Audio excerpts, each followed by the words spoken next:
A ver, vamos ahí a conectar nuevamente el 30, porque hoy es miércoles y nosotros estamos atentos a lo que nos puede aportar, como todos los miércoles, nuestro estimado doctor Alberto Escavarelli. Bueno, bienvenido, doctor, buenos días.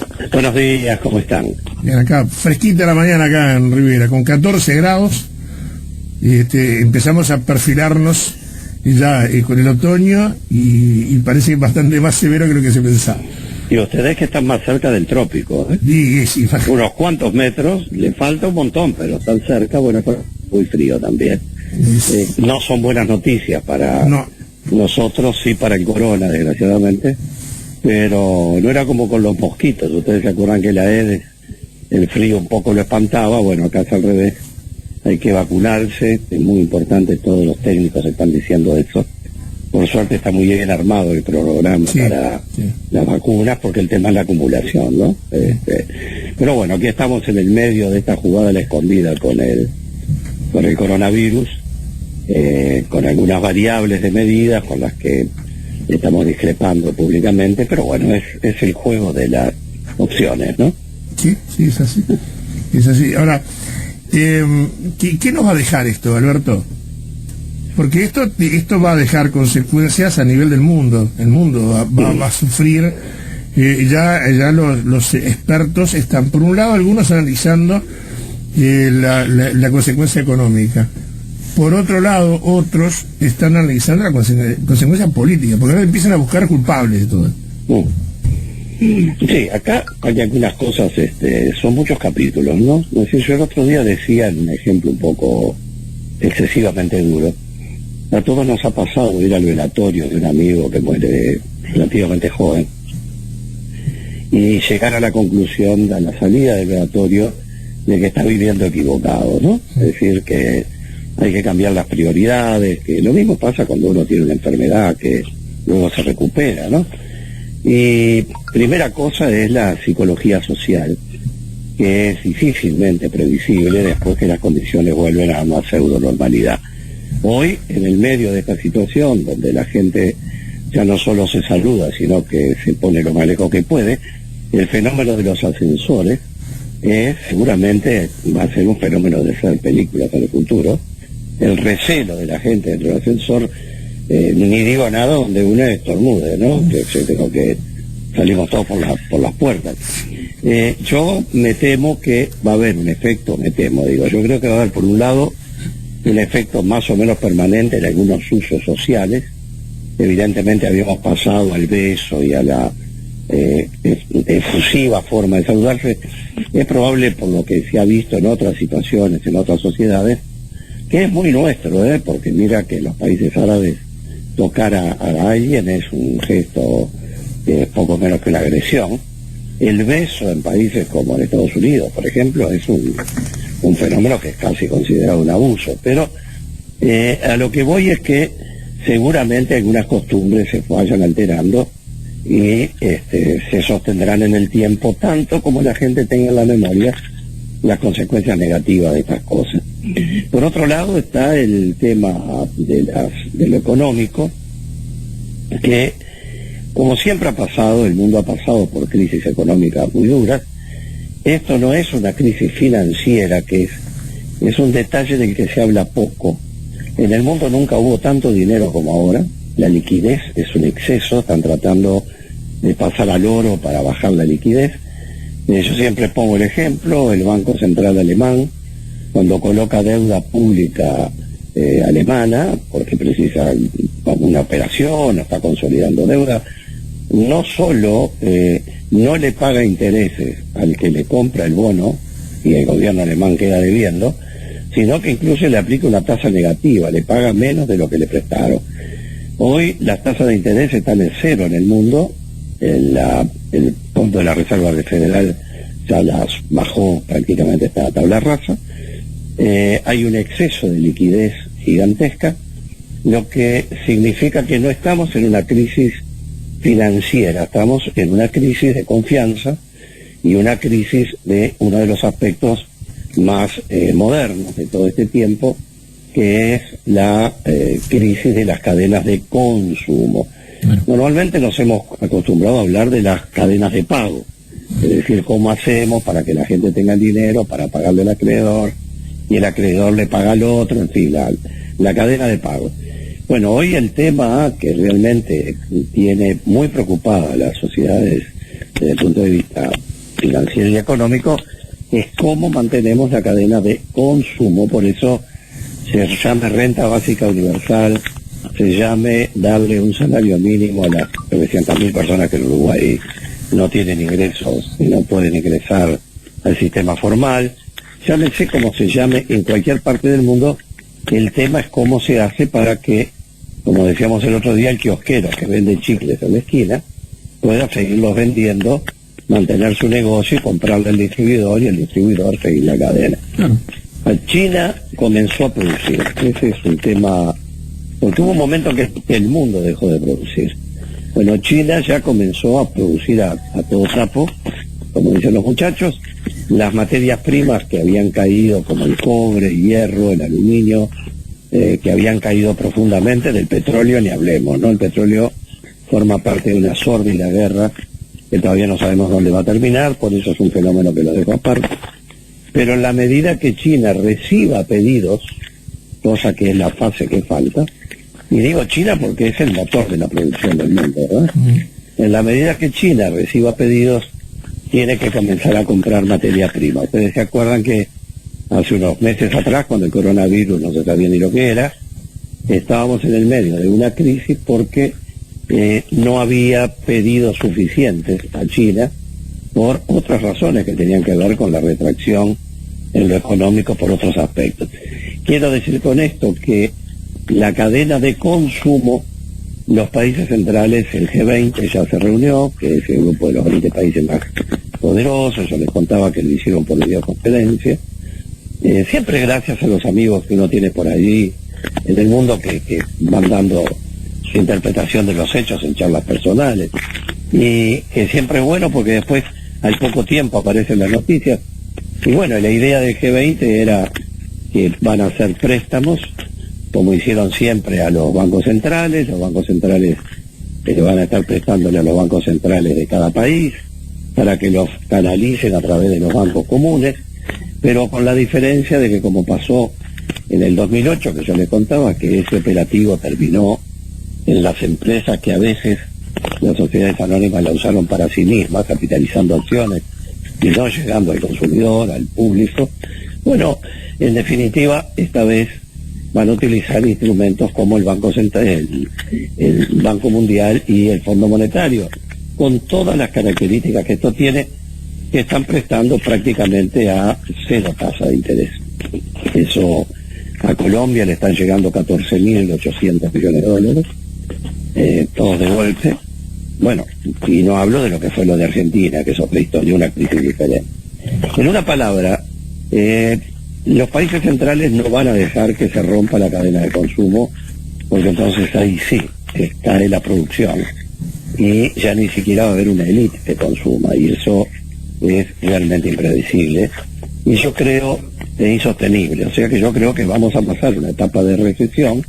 Obviamente tenemos que encontrar alguna fórmula. Yo creo que así como hablo de un salario mínimo para las personas que no pueden estar integradas a los seguros de paro, de desempleo o de salud, porque eso les permite tener recursos con que comprar, etcétera, también tienen que haber, como está pasando en otros países, líneas de crédito para las empresas a través del Banco República, el sistema bancario, para que puedan mantener el básico de su funcionamiento, incluso teniendo las puertas cerradas y poder cumplir con sus obligaciones.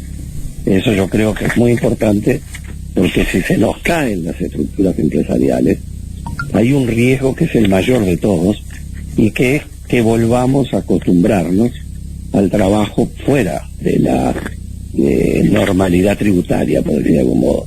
Uruguay tiene un 25% de trabajo en negro, por hablar de algún modo. Pero en América del Sur, ese 25% nuestro no baja del 45%. Y hay países que es infinitamente superior.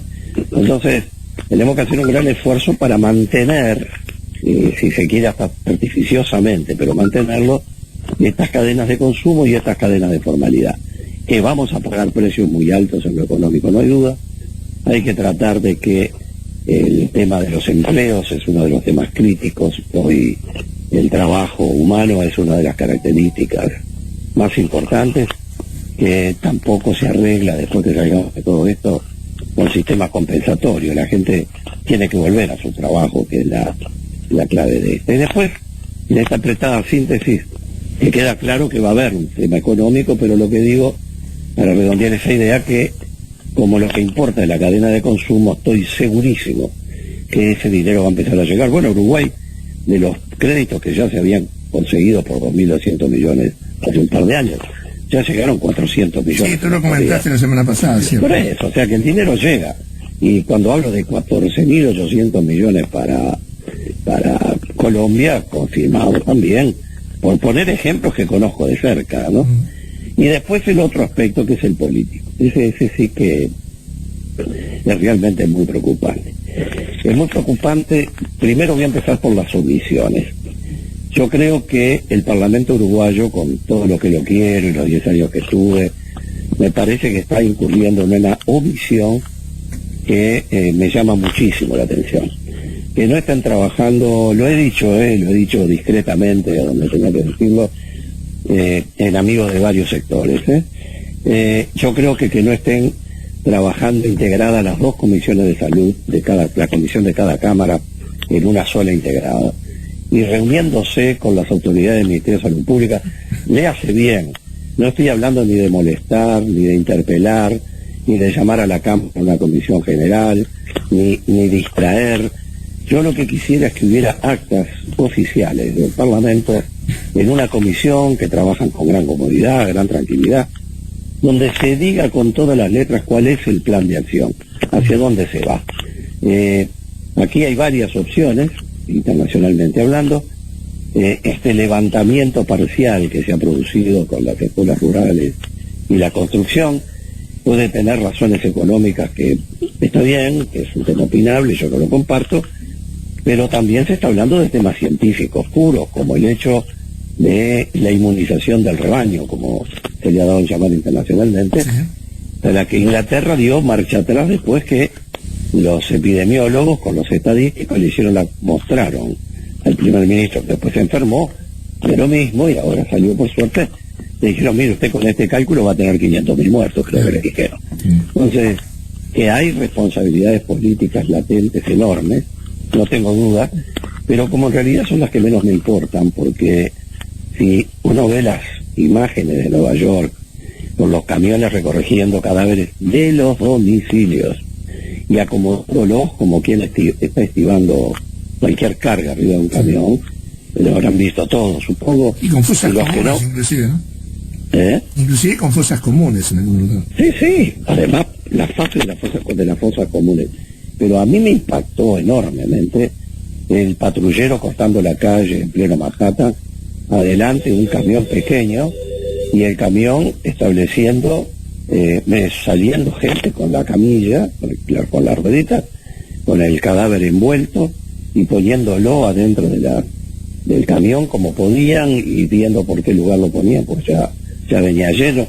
Esas imágenes son terribles. Estoy hablando de Manhattan, estoy hablando de Nueva York, no estoy hablando de un país que no tiene recursos, estamos hablando de la cuna del mundo, de económico me refiero, sino la cuna, por lo menos la cresta. Y bueno, esos son decisiones. Trump no le va a salir gratis el haber reaccionado tarde, no le va a salir gratis a los gobiernos en Italia y en España haber reaccionado tarde. Y en fin, estas cosas son muy graves políticamente según las consecuencias. El que acierte le irá bien, pero al que no acierte seguramente va a tener una carga que lo acompañará el resto de su vida.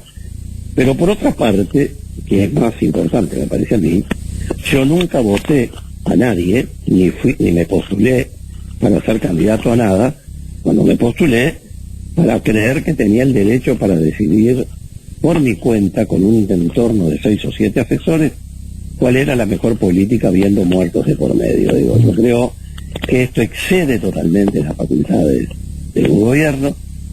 No puede ser que haya el director de un área pública relativa a salud que tenga una posición y otra posición distinta. el presidente de la calle está jugando en el medio de un mar embravecido, no es un lugar fácil donde estar hoy, estar en la presidencia. Ha sido un excelente comunicador, lo mismo que su equipo, pero lo que importa no es si uno comunica bien, es cuando llega el momento del sustento de la información. ¿Qué pasa si esto se nos desboca? Nosotros tenemos 1000 camas de CTI, 850 más las 150 que vienen. En una palabra, me parece que estas decisiones no pueden ser tomadas solo con un equipo así, y abriendo especialistas de primer nivel, hablando públicamente de que es un error aflojar este tema, porque además hay un fenómeno psicológico. Dice, bueno, si pueden salir 45, 100.000, no sé cuál es el número definitivo de trabajadores de la construcción, y pueden salir, puedo salir yo también, puedo ir yo también. En una palabra, hay un relajamiento del factor que es el único que tenemos. No hay medicamentos, lo único que nos queda es jugar a la escondida con este desgraciado. Ahora, Alberto, a ver, tiraste como siempre un montón de títulos, uno no sabe, queda impactado y busca por dónde empezar. A ver, el tema de lo de la construcción generó polémica, discusión, y en las últimas horas se profundizó porque, por ejemplo, hay empresas que dicen que no están dispuestas a cumplir con los protocolos de seguridad. Entonces deciden enviar los funcionarios del seguro de paro. Van a ir como 1000 personas de seguro de paro, a los que ya hay. O sea, esto me parece a mí un grado de irresponsabilidad de parte de las empresas cuando el sindicato se abrió a una negociación atendiendo un montón de factores. Aunque algunos lo acreditan todo esto al proyecto UPM2, pero pensando en la necesidad de la gente, algunos dicen, bueno, bárbaro, con todas las precauciones y con los protocolos apropiados podemos salir. Perfecto, por un lado. Ya ahí la información no viene muy clara. Por otro lado, tú hablabas de los especialistas que salen a hablar, y yo voy a hacer foco en dos, porque los escuchó al doctor Álvaro Galeana hablar serenamente, ir un poco en línea de lo que dijo el director de salud, el doctor Asqueta, que fue bastante criticado inclusive desde el gobierno, y ahí es donde yo creo que hay un tema que se tiene que resolver, porque o vamos todos en la misma línea o cada uno va por un lado, y no puede ser. Y lo escuchó el doctor Eduardo Savio, y Savio va al otro extremo, parece que va a quedar él y las bacterias si esto sigue así. Y entonces uno como que está bombardeando a la gente de información, y la gente empieza a estar en confusión, y la confusión genera temor, y el temor genera otras consecuencias que van más allá de la cuestión económica. Entonces, ¿cuál es el punto medio para poder llegar a la gente? Que tú decías la semana pasada, deberían hablar más los especialistas y menos los políticos. Pero yo no he visto especialistas sentados en la mesa cuando hablan los políticos. He visto a los políticos comunicar. Acá yo creo que hay una cosa importante, ¿no? Para empezar por el final. No vamos a hacer un ranking. Ahora, Savio es, sin duda, el individuo con más experiencia en el país en este tema, lo cual no descalifica a los demás. Digo, que para que un hombre de ese nivel, que no es un buscador de medios, yo lo conozco personalmente, es un individuo de un perfil muy sobrio, para que salga a jugarse en los términos en que se jugó, es porque está realmente preocupado. Claro. Primero. Segundo, si alguien tiene que tomar una decisión que tiene que medir los daños colaterales, y estamos hablando de vidas humanas, y apostar a la... Y además fue compañero mío de cámara, un tipo flor de persona, como dicen por ahí, no tiene nada que ver con su persona, que es un tipo que también se está jugando con su opinión. Pero bueno, es su sincera opinión. Ahora, sumando las opiniones o contrastándolas, si yo tengo que decidir en una, porque no hay una última palabra de dónde está la verdad, si me tengo que jugar entre una que tiene riesgo de muchos muertos y otra que tiene menos muertos, para mí la opción está definida. Ahora, si la teoría del contagio del rebaño para llegar al 60, al 80%, no está siendo aplicada en ninguna parte del mundo, porque a nadie lo dejaron, vayan y contágiense, porque los países que han intentado hacer algo por el estilo debieron dar marcha atrás. Estamos hablando de una epidemia, ¿no? De una pérdida de agua, ¿no? Entonces, Yo creo que ahí es donde, cuando yo digo que tiene que hablar la ciencia, a mí me parece que el mundo sigue siendo muy chiquito y cada vez menos ajeno como para tener intercambios con los tipos que están en la trinchera. Pregúntenle qué piensan los epidemiólogos en Nueva York, o en Italia, o en España. Tengo amigos ahí que me dicen que están todos locos ustedes, ¿no? En fin, yo creo que eso es por un lado el factor que hay que tener en cuenta. Y tú me hiciste la primera pregunta que se me fue ahora. No, a ver, me pasa que son tantos temas. No, pero antes, tú me dijiste algo que me gustó mucho, pero se me fue entusiasmado con esto. Se te fue a ti también, No, por eso, porque estamos... No, porque yo creo que por el otro lado, en lo que tiene que ver a los costos económicos, tú estabas hablando de empresas de construcción. Claro, de las que, las que dicen que no pueden hacerse cargo de los protocolos de seguridad. Eso. Exacto, ahora no nos olvidemos que hay una ley penal empresarial. Claro, ¿no?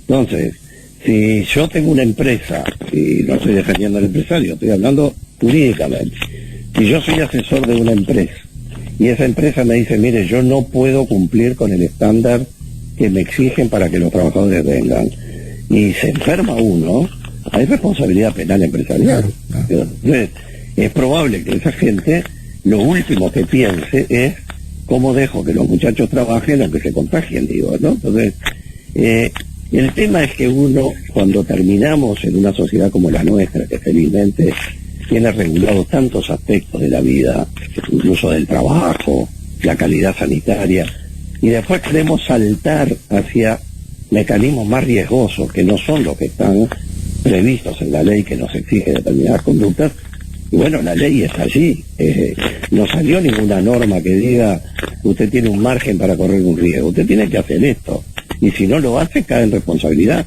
y puede terminar preso, a ver si nos entendemos, porque además vaya a probar uno donde se contagió luego la persona, si fue con el compañero de trabajo, si fue en un baile de noche. Todo esto es muy complejo y por eso yo creo que para protección de la gente que trabaja, o se cumple con el protocolo o no se puede trabajar. Es así de sencillo. Por tener a alguien ganando un jornal no podemos arriesgarlo a que se enferme él, mate a la madre, a la abuela. Digo, me parece que esas cosas son así de duras, así de crudas y así de drásticas. Frente a estos temas no hay paños tibios y no hay ni siquiera el instrumento más grande de la civilización, que es la progresividad. Yo creo que esto tendría que haber ido una cuarentena obligatoria, yo creo con asistencia social, como dijimos, y préstamos empresariales. El dinero está a raudales, está el dinero, con tasa de interés cero, por lo tanto, este tema no va. Este tema de los motores de la economía, que bien nombraba la ministra de Economía, cada cual mira la realidad de su ventanal. Para un ministro de Economía lo importante es que los motores de la economía no se apaguen. Ahora, está bien, ya habló el ministro de Economía, lo escuché.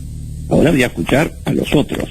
No le puedo atribuir, adjudicar al área económica la sensibilidad de los sanitarios. Son dos mundos distintos, que seguramente lo tiene, que lo va a dudar.